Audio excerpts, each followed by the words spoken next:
부활의 능력은 실제적이고 현실적입니다. 그냥 종교적인 은혜로만 이해하지 마시고 부활의 능력을 붙들므로 말미암아 날마다 주님의 보좌 앞에 사는 그런 삶이 되어주길 원합니다. 그래서 은혜 보좌 앞에 날마다 나갈지니라 말씀하셨죠. 요즘 여러분 신조어인데요. 불안 산업이라는 말 들어보셨죠? 사람들 안에 있는 그 불안한 심리, 그걸 먹고 자라는 어떤 기업들, 산업들 전체를 말합니다. 물론 이건 이제 사회과학적인 용어는 아니고요. 요즘 워낙 이 시대가 어렵다 보니까, 불안하다 보니까 만들어진 이제 조어입니다. 보니까 우리 사회가 참 쉽지는 않습니다. 불황이 장기화되어 있고요. 또 고실업의 시대, 또 고령화의, 초고령화의 시대가 도래를 했죠. 전부 다 이제 우리가 뉴스라고 하지만 굿뉴스는 없고 배드뉴스죠. 뉴스를 틀면 걱정할 만한 것들, 염려할 만한 것들, 또 불안할 만한 것들. 통계청 조사를 보니까요, 이런 이제 불안한 심리를 이용한 산업들이 급성장을 하고 있답니다. 그래서 보험업, 연금업, 이제 당신들의 미래를 보장해주겠다, 이것 아닙니까? 또 고실업 시대, 고령화 시대가 되다 보니까 어떻게 하든지 이제 내가 내일을 가져야 돼요. 그래서 요즘 창업을 많이 하시잖아요. 그래서 창업 컨설팅을 하는 업체들이 황을 누리고 있다. 자, 그리고 마지막에 가면 뭐 이것도 저것도 없으면은 건강 하나라도 우리는 챙겨야 됩니다. 그러다 보니까 이 의료산업 쪽이 또 앞으로 각광을 받을 것이다, 이렇게 얘기를 해요. 자, 그런데 성경을 보시면 이런 불안의 문제는 이 시대만의 문제는 아닙니다. 첫 번째 사람 아담도 영적으로 실존적으로 굉장히 불안함을 겪었던 사람이죠. 또 그리고 더 나가서 우리가 4주 동안 살펴보고 있는 이 제자들도 평안을 잃어버린 자의 모습입니다. 자, 그러나 중요한 것은 십자가를 넘어서 부활하신 주님을 만났을 때 그들에게 있는 초조와 불안은 평안으로 바뀌어지고요, 그들이 불신했던 것들은 전부 믿음으로 바뀌어지고 있죠. 그래서 오늘은 이제 총괄적으로 이 본문을 전체적으로 마무리 지으면서 우리는 이 사건을 통해서 어떤 교훈을 얻을 것인가 하는 것이죠. 먼저 주님은 우리의 삶 속에서 일어난 모든 삶 속의 일들을 신앙적인 의미를 찾으라고 말씀하세요. 무슨 얘기냐? 여러분, 우리가 살아갈 때 때로는 원하지 않는 일들을 경험할 때가 있습니다. 실패나 또 우리의 삶의 어둠이나 또 우리의 약함이나 허물들. 근데 이게 전부 다 여러분이 십자가와 부활을 통과함으로 말미암아 여러분의 인생에 말씀이 적용되고 말씀이 완성이 되어져 나간다는 것을 깨달으라는 것입니다. 많은 분들이 신앙에 대한 이해는 그렇지 않겠지만 목회자의 입장에서 보면요, 때로는 신앙이란 것이 교회 와서 예배드릴 때, 또 아니면 봉사할 때 우리가 이 신앙이란 것이 발휘가 되는 경우가 있습니다. 또 조금은 더 적극적이신 분이라고 하면 내 삶에 위기가 왔을 때 그때 아버지의 이름을 부르며 기도함으로 말미암아 신앙이 나타나는 경우가 있어요. 근데 이렇게 우리가 신앙생활 하다 보면 그야말로 신앙은 신앙이고 나는 나라는 어떤 그런 모습으로 살아가죠. 혹은 예수님은 저 멀리 계시고 나는 나일 뿐이라는 그런 의식들, 태도를 가지고 산다는 것입니다. 근데 성경에서 원하는 신앙은 그런 신앙이 아니고 이미 요한복음 15장에서 주님께서 말씀하신 것처럼 내가 너희들 안에, 너희가 내 안에라는 여러분의 인생 전체가 예수와 연합된 것이 신앙함이라고 이미 밝히 말씀하셨죠. 물론 이 말씀 속에서는 굉장히 풍성한 뜻이 굉장히 많습니다만 저는 절대로 신앙은 신앙이고 나는 나라는 방식은 우리 하나님이 여러분 안에 이루시길 원하는 신앙이 아니라는 것을 먼저 이해를 하셔야 됩니다. 그래서 예를 들면 종교개혁자들 같은 경우에요, 혁명적으로 바꾼 것이 있습니다. 그 가운데 하나가 바로 직업의 문제예요. 종교개혁 이전에는 전부 거룩한 일은 교회 안에서 하는 일들만이 거룩한 일이었어요. 근데 종교개혁자들이 말씀을 정말 고민하면서 묵상해 보니까 그런 것이 아니라는 거예요. 성과 속이 분리가 되어 있는 게 아니라는 거예요. 그래서 교회 안에서 하는 일들만 거룩한 일들이 아니라 여러분이 세상 가운데 땀을 흘리고 눈물을 흘리며 애를 쓰는 그 일들조차도 하나님의 거룩한 부르심, 콜링이 있다는 것입니다. 근데 우리는 성경을 읽을 때 조금 더 깊이 들어가야 됩니다. 지금만이 그런 것인가? 그런 것은 아니라는 것입니다. 여러분이 삶에서 경험하는 모든 일들,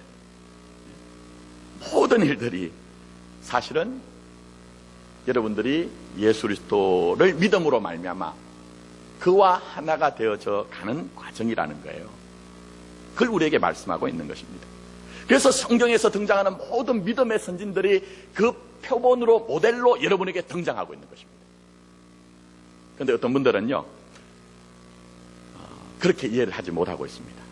자, 예를 들면 성경에 등장하는 아브라함, 이삭, 야곱, 또 구약에 여러 믿음의 선진들이 있죠. 또 신약에는 베드로와 야고보와 요한, 또 더 나가서는 바울 같은 분들 볼 때, 아니 그분들은 그 위대한 삶을 사신 분들은 그분이고 나는 이렇게 나야, 이런 태도를 가지고 있다는 거예요. 어떤 분들은 아예 그분들은 태생부터가 다르잖아, 어떤 이런 느낌을 가지고 있죠. 그래서 우리는 그들의 뒷발꿈치도 따라가지 못할 것이라는 그런 느낌입니다. 근데 성경은요 절대적으로 그런 생각들이 우리의 오해와 착각이라는 것입니다. 자, 제가 예를 들어 보겠습니다. 예수님의 12명의 제자, 물론 그 가운데 이제 배경이 괜찮은 사람도 있습니다. 가론 유다나 나다나엘 같은 사람. 근데 나머지 제자들 여러분 한번 다 생각해 보세요. 그들 출신이 어디죠? 대부분 다 갈릴리입니다. 갈릴리. 근데 이 갈릴리는 뭐라고 딱 성경에 붙여놨나 하면은 이방의 갈릴리라고 했어요. 이방의 갈릴리. 여러분, 사람이 말입니다. 자기의 근본, 자기 어떤 삶의 자리를 부정당하면 그거 굉장히 기분이 나쁩니다. 제가 아주 오래전에, 굉장히 오래전에 이제 학업이나 또 사역 때문에 지방에서 서울로 올라왔어요. 제가 처음에 왔을 때 여러분들 사투리가 좀 심했죠? 서울에서 생활할 땐 또 말이 많이 교정되었다가 다시 지방에 갔더니 그쪽 지방의 말을 많이 또 익숙해졌는데, 제가 이제 처음에 서울 올라오니까 많은 분들이 전도사님 어디서 올라오셨어요? 하는 거예요. 제가 이쪽에서 올라왔습니다 하니까 듣는 분들이 이구동성 하시는 말씀, 촌에서 올라왔군요. 제가 기분이 안 좋은 거예요. 그래 제가 늘 따박따박 뭐라고 했냐면, 아니 촌은 무슨 촌입니까? 거기는 광역시입니다.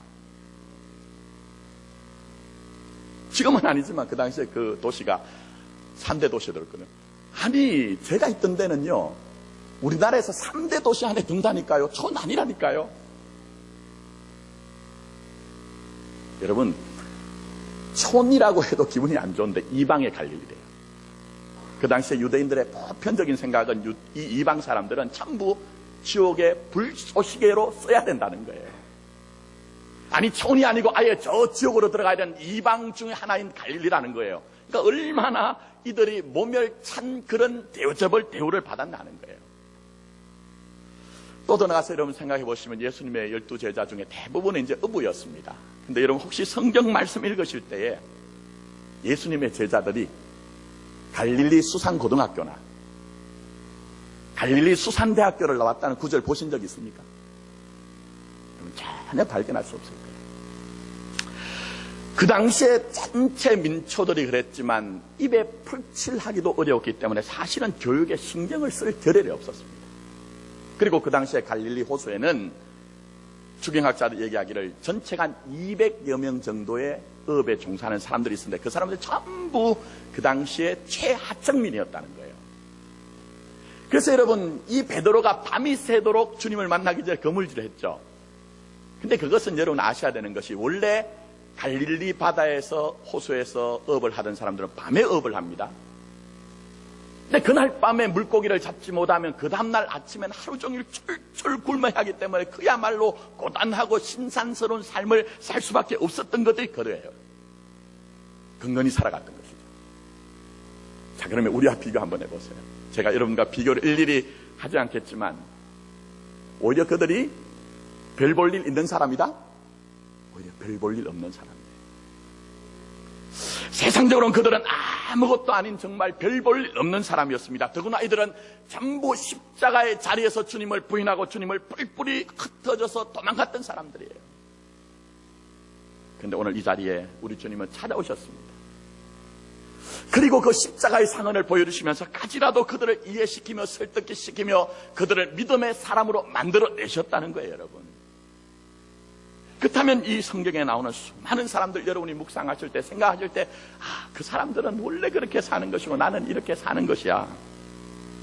절대로 다른 생각이 아니라는 거예요. 그들의 삶에 우리 주님께서 관입하시고 가입하셔서 그들을 정말 믿음의 사람을 만들어내셨다면 여러분의 생기는 모든 일들을 통해서도 얼마든지 주님은 우리를 믿음의 사람으로, 주님 안에 있는 사람으로 만들어내고 계시다는 것입니다. 그래서 여러분, 우리에게 있는 모든 일들, 강한 것이든지 약한 것이든지, 때로는 성공이든지 실패든지, 때로는 우리가 우리 생각에서는 이게 행복하다 불행하다 하는 모든 것들도 결국은 여러분들이 모두 다 그리스도 예수를 배워나가는 그 기회가 되도록 하시길 원하는 것입니다. 자, 그렇다면 묻습니다. 여러분에게 십자가와 부활은 어떤 의미가 있습니까? 만약 아직 예배를 드신 여러분들 중에 이 십자가와 부활이라는 이 사건이 하나의 신학적인 종교적인 언어로 명제로 끝난다면 아무 의미가 없습니다. 그저 1년 52주 중에 부활절 가까우면 그때서야 부활을 우리가 생각한다고 하면 전혀 주님이 원하시는 신앙의 모습이 아니라는 거예요.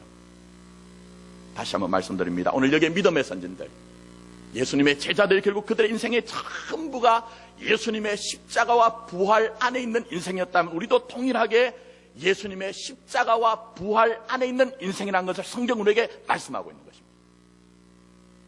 그래서 여러분의 삶의 현실에서 생기는 모든 일들 있잖아요. 그거 여러분의 이성과 지성과 경험과 노력, 열심을 다해서 뭔가 성취하는 것 굉장히 중요합니다.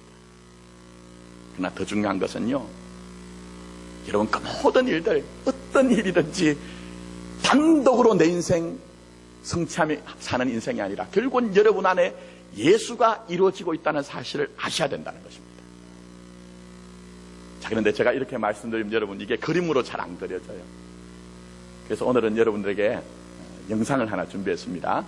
앞쪽을 보시고 영상을 하나 보고 제가 계속 말씀 묵상하는 시간을 가지도록 하겠습니다. 영상을 준비해 주시기 바랍니다.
여러분, 17세 소녀가 목뼈가 부러져서 자기 몸을 움직이지 못할 때 그에게 무엇이 남았을까요?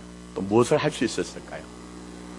할 수 있는 것은 절망뿐이었을 것입니다. 그러나 그는 중요한 것은 그 고난을 통해서 예수 그리스도의 십자가와 그의 부활을 만났을 때 그전과는 전혀 다른 하나님의 그 풍성함을 증가하는 간증하는 삶을 살 수 있었던 것이죠. 오늘 이 조니 에릭슨 타다가 받았던 하나님의 언약의 말씀, 베드로전서 5장 10절 말씀입니다. 거기 보시면 잠깐 고난당한 너희를, 잠깐이라고 말씀하고 있어요. 우리의 인생은 무시무종하지 않습니다. 우리의 인생은 다 잠깐이에요. 고난만 그런 것이 아니고요.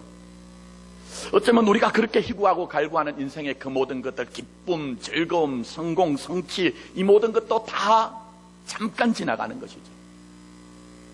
그래서 서양의 속담에 보면 하루를 행복하려면 머리를 손질하랍니다. 또 일주일을 행복하려면 차를 한번 바꿔보랍니다. 또 한 달을 행복해 보려면 결혼을 하랍니다. 근데 이건 쉽지가 않죠. 1년을 행복하려면 새 집을 좀 장만해서 거기에 살아보라는 것이에요. 무슨 말일까요? 이 땅에 있는 모든 것들은 뭐 기쁨이든 성취든 성공이든 이것도 전부 유효한 기간이 있다는 거예요. 유시유종한 것이 전부 찰나적인 인생이 우리의 삶의 실존이라는 것이죠. 그래서 성경에서 이미 하나님께서 우리의 인생을 모든 육체는 풀이요, 그의 모든 아름다움은 들의 꽃과 같으니 풀은 마르고 꽃은 시들면 여호와의 기운이 그 위에 불미라. 이 백성은 실로 풀이로라고 이미 말씀하셨어요. 우리 인생이 풀과 같다는 것이에요. 자, 그럼 우리는 어떻게 이 찰나적인 이 땅을 살아갈 때 무엇을 남기고 무엇을 배워가야 하는가 하는 거예요. 그래서 사도 바울은 고린도후서 4장에서 이렇게 얘기합니다. 우리가 이 보배를 질그릇에 가졌으니 이니 심히 큰 능력은 하나님께 있고 우리에게 있지 아니함을 알게 하렵니다. 우리가 사방으로 우겨쌈을 당하여도 쌓이지 아니하며 답답한 일을 당하여도 낙심하지 아니하며 박해를 받아도 버림받지 아니하며 극구럭거림을 당하여도 망하지 아니하고 우리가 항상 예수의 죽음을 짊어지면 그 다음에 중요한 말씀합니다. 예수의 생명이 또한 우리 몸에서 나타나게 하려 합니다. 다른 것들 지식이나 우리에게 경험이 나타난 것이 중요한 것이 아니고 여러분의 삶에 경험하는 모든 것들을 통해서 예수의 생명 하나만 남기고 예수의 생명만 나타나는 그런 삶을 만들어 버리시겠다는 거예요. 따라서 사도 바울은 이런 얘기합니다. 그러므로 우리가 낙심하지 아니하노니 우리의 겉사람은 낡아지나 우리의 속사람은 날로 새로워지는도다. 우리가 잠시 받는 환난에 경한 것이 지극히 크고 영원한 영광에 중한 것을 우리에게 이루려 합니다. 중요한 얘기를 하죠. 모든 일들이 전부 땅의 영광이 아닌 하나님의 영광을 이루는 것이다. 사랑하는 성도 여러분, 때로는 우리가 이 땅에 살아갈 때 기대하던 일들을 경험하는 경우도 있고요. 많은 경우에 원하지 않는 일들을 만나는 일들도 있습니다. 그러나 이것조차도 다 지나갑니다. 이게 영원하고 이게 항구한 것이 아니라는 것이에요. 결국 이 땅에 있는 모든 것들은 다 그림자와 같은 것이고 실체이신 주님을 만나는 날이 있다는 거예요. 그렇기 때문에 여러분의 삶에서 경험하는 일들이 있을 때마다 주님의 뜻을 묵상하십시오. 주님의 뜻을 묵상하십시오. 그냥 여러분이 단순히 인간적인 판단과 여러분의 생각을 가지고 그것을 결정하지 마시고 주님, 이 일이 과연 내 안에 그 하나님의 생명과 영광을 어떻게 이루어가고 있는지 알게 해달라고 간구하십시오. 그럴 때 분명히 여러분이 때로 만나는 고난과 핍절의 그 시간조차도 예수의 십자가와 그의 부활을 경험하는 놀라운 시간이 될 것입니다. 때론 여러분이 이 땅에서 경험하는 그 궁핍함조차도 오늘 우리가 영상에서 본 조니 에릭슨 타다처럼 하늘의 그 풍성함이 무엇인지를 배워나가는 거룩한 시간이 되어질 것입니다. 그것을 깨달아 가시는 우리 교회와 여러분 되기를 예수님의 이름으로 축복합니다. 자, 더 나가서 오늘 여기에 이제 주님이 말씀하신 것이 있습니다. 주님은 그 부활 안에서 여러분이 감당해야 되는 십자가를 보라고 말씀하세요. 십자가. 아시다시피 우리가 본문 말씀을 4주 정도 묵상하면서 이미 주님께서는 제자들에게 나타나셔서 손도 보여주시고 또 발도 보여주시고 옆구리를 만지게도 하셨죠. 또 도마에게도 그렇게 하셨습니다. 그것은 제가 이미 말씀드린 것처럼 여전히 주님은 그 역동적인 십자가의 사랑으로 여러분의 인생을 붙들고 있다는 거예요. 그래서 주님의 눈물 속에 여러분의 인생이 있습니다. 그래서 주님이 때로는 우리가 간구하지 못할지라도 성령이 우리를 위해서 어떻게 간구하시죠? 탄식함으로 여러분을 위해서 기도해 주시잖아요. 그 십자가의 사랑이 한 번도 여러분에게 중단되거나 여러분에게 후퇴된 적이 없다니까요, 여러분. 그래서 그 사랑으로 여전히 여러분을 그렇게 대접하신다는 겁니다. 그러나 더 중요한 것이 있습니다. 바로 부활 안에 십자가가 있다는 거예요. 주님의 부활의 능력을 경험한 사람이라면은 결국은 예수님이 이 제자들에게 자꾸만 그 상흔을 보여주신 것은 너희들의 인생은 내가 이 십자가에 딱 붙들어 놓고 가겠다는 거예요, 여러분. 그래서 여러분 요한복음 21장에 보시면 다시 갈릴리로 바다로 돌아갔던 그 베드로에게 주님이 뭐라고 합니까? 네가 젊을 때는 네 마음대로 다녔거니와 늙어서는 네가 띠를 띠고 달리리라. 그 띠가 뭡니까? 진리의 띠죠. 네가 맘먹은 것을 하는 것이 아니라 이제는 점점 예수 그리스도의 십자가의 그 비밀을 알기 때문에 내가 내 뜻하는 것을 이루는 것이 아니라 주님의 뜻을 고민하고 주님의 뜻을 이루기를 원하는 그런 삶을 산다는 것을 네가 띠를 띠고 다니라고 말씀하신 거예요. 여러분 보십시오. 제자들 사실은 주님이 오라 하실 때 그때 배도 버려두고 가족도 버려두고 따랐기 때문에 아주 위대한 것 같습니다. 물론 위대합니다. 3년 6개월 동안 우리 주님을 따라갈 때 그 삶도 결코 편안한 삶은 아니었습니다. 왜냐하면 주님 스스로 여우도 굴이 있고 공중에 저기 나는 새도 그렇게 머리 둘 곳이 있지만 인자는 머리 둘 곳이 없다고 이렇게 말씀하셨어요. 그러니까 얼마나 피곤합니까? 그리고 더 나아가서는 진리를 말씀하시니까 자기 자신이 진리가 아님에도 불구하고 진리를 소유한 자라고 오해했던 그 바리새인은 끊임없이 논쟁하고 그렇게 했거든요. 그러니까 얼마나 피곤합니까? 근데 중요한 것은요, 제자들에게 그것은 십자가가 아니었어요. 그건 견뎌낸 거예요, 여러분. 그냥 참아낸 거예요.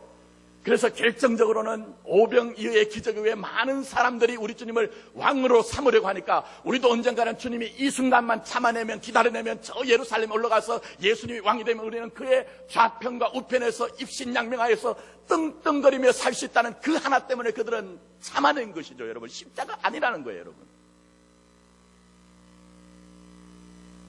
그래서 이들이 누가 주님의 우편에 좌편에 설 것인가 가지고 당황하고 이 판사판으로 싸우니까 주님이 말씀하시잖아요. 야, 너희들이 정말 내 우편과 좌편에 서는 게 뭔 줄 아니? 여러분, 주님의 우편과 좌편이 어딥니까? 십자가의 자리잖아요. 그걸 모르니까 여전히 내 신앙함을 가지고 내 희구하고 내 소원하는 것을 이루기 위해서 그렇게 육신적인 쟁투를 하고 분투를 했던 것이 제자들의 모습이었죠. 그렇다면 여러분, 왜 예수님께서 끄덕끄덕 이렇게 자꾸 손도 보여주시고 발도 보여주면서 옆구리도 보여주시면서 그렇게 십자가의 상흔을 보여주시는 것입니까? 이제는 그렇게 하면 안 된다는 거예요.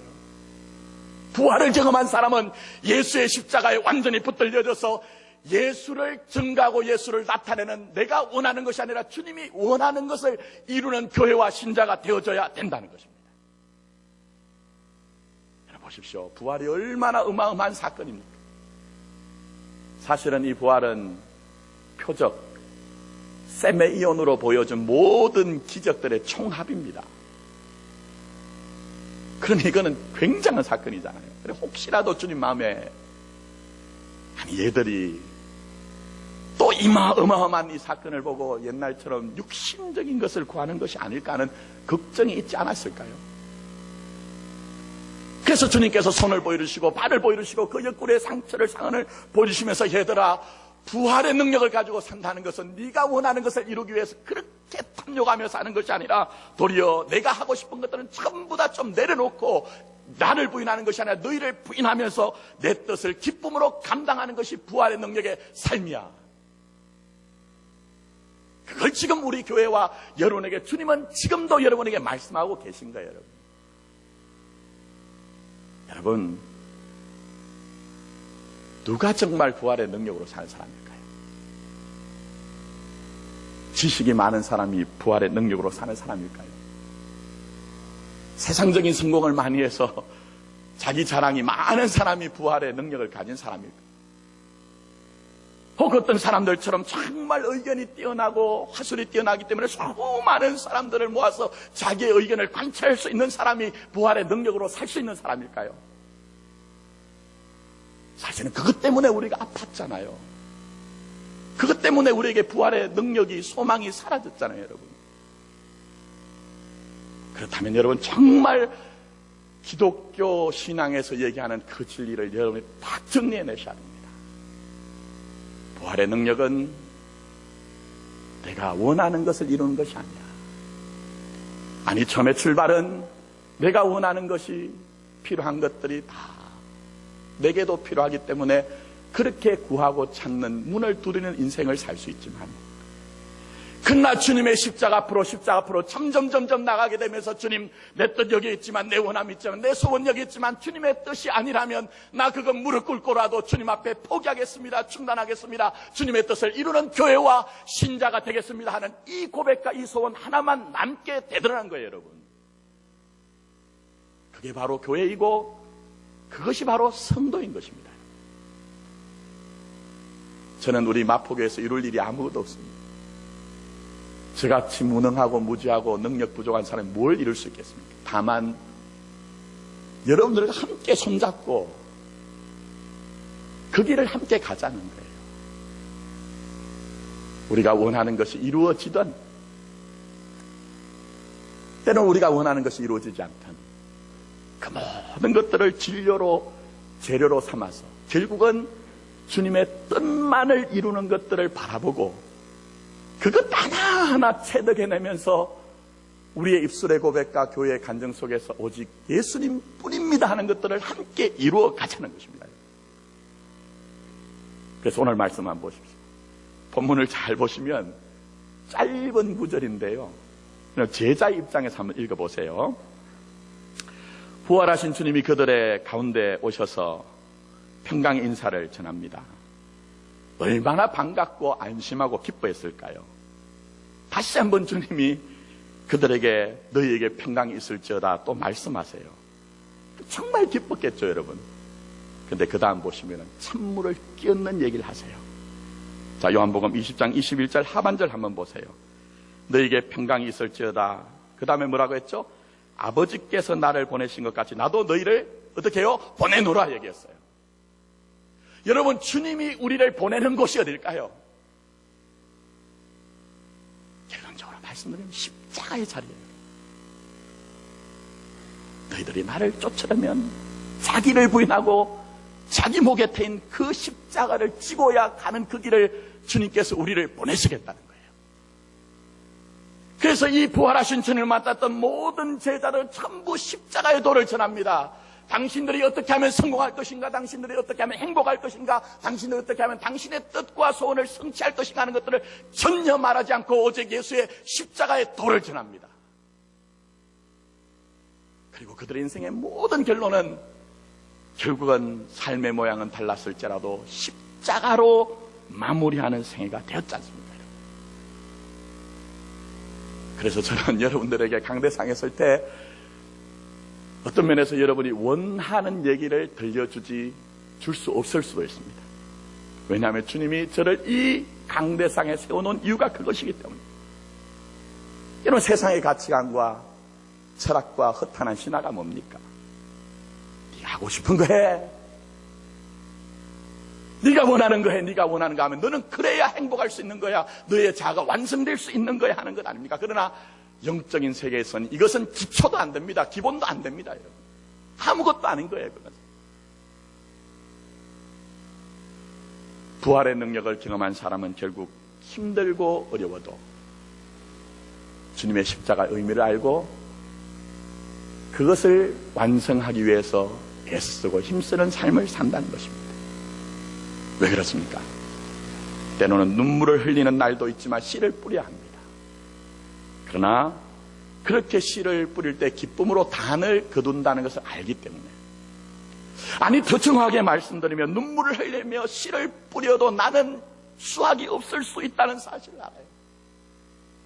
그러나 나는 씨 뿌리는 자의 사명이기 때문에 내가 씨를 뿌릴 때에 누군가는 나의 눈물과 나의 수고를 통해서 그 사람이 열매를 거두는 축복을 알기 때문에 오늘도 눈물로 씨를 뿌리는 자의 삶을 사는 것입니다. 그래서 사도 바울 보십시오, 여러분. 다메섹 도상으로 올라갈 때 부활하신 주님을 빛 가운데 만난 이후에 그는 전부 나는 예수의 흔적을, 스티그마를 가졌다고 얘기합니다. 그가 가졌던 그 열심, 그가 가졌던 그 정성, 그가 가졌던 그의 몸부림은 지금까지 하는 다른 것들을 이루어내기 위해서 열심과 정성과 몸부림을 가졌던 거예요. 그게 뭡니까? 바로 십자가인 것이죠. 십자가인 거예요, 여러분. 이제는 내가 그 안에서, 십자가 안에서 발견되리 함이라고 얘기합니다. 내가 지금까지 알던 모든 지식은 아무것도 아니요 배설물 같은 것이기 때문에 그리스도 예수의 십자가를 아는 그 지식 하나만 내가 붙들겠다고 그는 고백을 하는 것입니다. 사랑하는 성도 여러분, 우리는 다 보냄을 받은 사람입니다. 제가 이런 말씀드리면 어떤 분들은 아니, 제자들만, 목사만, 선교사만 부름을 받았지 우리가 무슨 부름을 받았느냐? 절대 그런 건 아니에요. 직장생활 하시는 분이 있으시면 여러분은 직장으로 보냄을, 파송을 받은 것이고, 또 가정으로 여러분이 파송을 받은 것이고, 공무를 담당하신 분이 있으면 그 공무를 담당하는 자리로 보냄을 받은 것이고, 교사로 부름을 받았으면 그 교직으로 여러분이 부름을 받은 것이고, 혹시 사업을 하시거나 장사를 하신 분이 있으면 내 사업처와 점포로 내가 부름을 받은 거예요. 심지어는 여러분, 우리가 가진 위치와 신분은 변할 수가 있어요. 때로는 우리가 가졌던 것 상실할 수도 있고 그 위치에서 내려올 때도 있습니다. 그게 우리의 삶의 현실 아닙니까? 그러나 중요한 것은 그럼에도 불구하고 우리가 어떤 자리, 어떤 형편에 있든지 예수 그리스도 그를 배워가야 된다는 것입니다. 부활의 능력으로 말미암아 여러분의 감당하게 하신 그 일, 때로는 어색하기도 하고 때로는 불편하기도 하고 때로는 힘들지만 부활 안에 있는 그 십자가를 바라보는 여러분이 되어야 된다는 것입니다. 그래서 오늘도 여전히 우리 하나님께서는, 우리 주님께서는 우리 예배 드리는 여러분의 마음의 심령을 기억하시면서까지도 이제 남겨진 생에 우리에게 경험하는 모든 일들이 그냥 흘러가는 일이 아니라 하나가 여러분 안에 예수라는 그 영적인 의미를 주는 것이고 우리 안에 진리이신 말씀을 이루어가는 사건이라는 것을 알고 진지하게 부활의 능력으로 십자가를 지는 삶을 살게 하시는 것이 주님의 뜻인 것입니다. 아무쪼록 우리 교회와 여러분들이 주님이 주신 이 말씀 속에 있는 진리를 깨달아서 우리의 교회, 우리의 삶이 정말 예수의 십자가만 자랑하고 우리 교회 나오는 모든 분들이 내 목에 태인 십자가를 기쁨으로, 감사함으로 감당하는 그런 여러분의 삶이 되기를 예수님의 이름으로 축복합니다. 아멘. 기도드리도록 하겠습니다. 말씀을 진지하게 대하지 않을 때는 그저 이 말씀이 내가 부족한 부분을 채워주는 그 정도의 기능입니다. 그러나 말씀을 진지하게 대해보면은 말씀 속에 있는 그 믿음의 선진들, 말씀 속에 있는 말씀 한 구절 한 구절이 바로 내 인생이구나 하는 것들을 깨닫게 됩니다. 오늘 예배를 드리는 믿음의 사람들에게 이 영적인 안목이 열려지게 해주셔서 우리 속에 말씀으로 역사하시는 주님을 따라 우리 자신도 예수의 부활의 능력을 힘있게 하시고 그 부활 안에 있는 십자가를 감당하는 삶이 깨어지게 하여 주셔서 이제 우리 교회가 가는 길은 뚜렷합니다. 신자인 우리가 가는 길은 분명합니다. 바로 예수의 그리스도의 십자가를 짊어지고 우리 목에 태인 십자가를 지는 것이오니 이 아버지 하나님 직무와 본무와 사명을 감당하는 교회와 성도가 되어지게 하여 주셔서 이 모든 말씀 예수님의 이름으로 기도드립니다. 아멘.